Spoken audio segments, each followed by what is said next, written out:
just not even 6 months ago, they shot another unarmed brother on the other end of the block. Right. This happened in the middle of the block on San Pedro.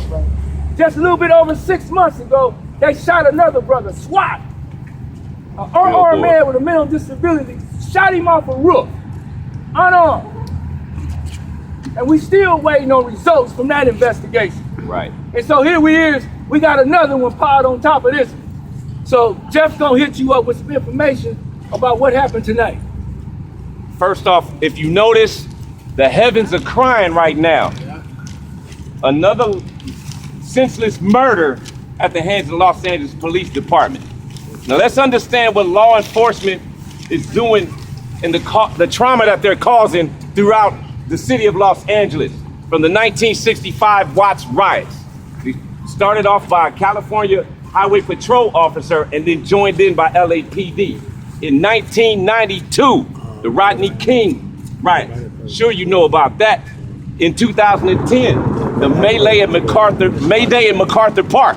And of course we know about in the 90s with the Rampart scandal and on and on and on. So now we talk about the trauma at the hands caused by LAPD, which strongly contributes to the mental illness that affects the citizens, all Angelenos throughout the city of Los Angeles. LAPD needs to be held accountable for the trauma that they've caused in order for our city to truly heal. And specifically in Skid Row, how are we gonna heal when we're dealing with other issues when we're worried about LAPD killing us? Today, about just before 12 noon, there's a brother by the nickname of Africa. We understand that he's from a country called Cameroon. Homeless man, sleeping in a tent with a long history of severe mental illness. Everybody in the community knows he's a respectful man, trustworthy, and he keeps to himself. He is not a criminal. He is not here to rob people, as LAPD would try to portray this picture of him being somehow with the negative part of Skid Row. There's a store that's immediately adjacent to where he sleeps that stays open till 4 a.m. and he acts as the protector. If anything goes wrong in the store, he'll help out the store. His next door neighbor earlier today, they got into a situation. Situation led to a fisticuffs. There's an argument, it was settled. However, LAPD was called, and when they arrived, they asked both gentlemen to come out of their tents. Brother Africa did not want to come out of his tent, wanted to be left alone. Because every day the police are always harassing him because he continues to leave his home up, his tent. So they're saying that because between the hours of 6 a.m. and 9 p.m., you cannot leave your tents up on the streets. When it's raining, whatever the elements are, or you just want privacy, there shouldn't be anything wrong with that, but there is a law. However, they have a long history of dealing with our brother Africa. Just to be clear, we don't know if he's actually dead or not. We know he was shot multiple times. You've all probably seen the video that went viral, over 1 million views in less than 10 hours. And we know he was shot multiple times, between 5 and 7 shots at point blank range in the torso. We're not sure what that means, but we know he was shot. So now the LAPD snatches him out of his tent. They wrestle again. They throw him down to the ground where he's tased repeatedly by multiple officers. There's a female that's with him, and she struggles with the police, gets a hold of a baton, and they subdue her. It's all clear on the video. No one's disputing that. So now, but it's a separate incident between the female and Africa. Brother Africa is now trampled on by 3 officers while being tased, and immediately at the end of the tasing, officers go for their weapons and start firing, again between 5 and 7 shots. No options of handcuffs or any other techniques. If they're well-trained officers, they should know how to subdue someone they already know that's got a history of mental illness, and then the brother is still alive to this day.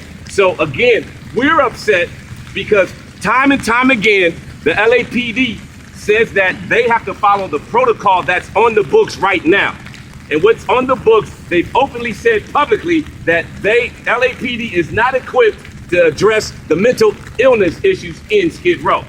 So right now, what we're gonna have to do is not only mourn for our brother, and you see the heavens of mourning as we speak, but we're gonna have to work to change the LAPD protocol so that they better equipped to address with the mental illness, not only in Skid Row, but across the city of Los Angeles. Because the same incidents can happen to any one of us.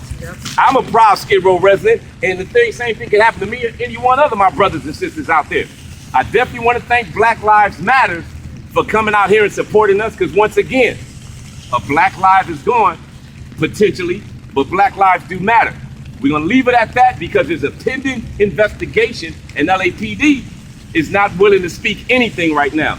We had LACAN and myself, we went to Central Division and we spoke with Lieutenant Donald Graham, representing Central Division Patrol. And he basically said that because of the ongoing pending investigation, LAPD was not prepared to release any statements other than what they falsely influenced through the media. So with that, we're gonna have one of our other brothers come up and speak. Brother Adam Rice from LACAN. Thank you, brothers and sisters, for coming out to stand with our community tonight. The gentleman who just spoke, I know his first name is Jeff. Us, General Jeff, General Jeff. LACAN, the residents of Skid Row, we ask that at 8:30 on Tuesday, you meet in front of the Union Rescue Mission between 5th and 6th on San Pedro. We will take it there. We will march to the police commission. But before that, brothers and sisters, we have to be strategic. So we are having a meeting tomorrow at 1 p.m. for those who are willing to participate, to come and set the talking points for this police commission visit and what we're going to do in response. So please come through LACAN tomorrow at 1 p.m. if you want to participate in this. We need your help and we appreciate your solidarity. And the community is standing up. Skid Row is an organized community. Come fight with us, brothers and sisters. Thank you. Right now,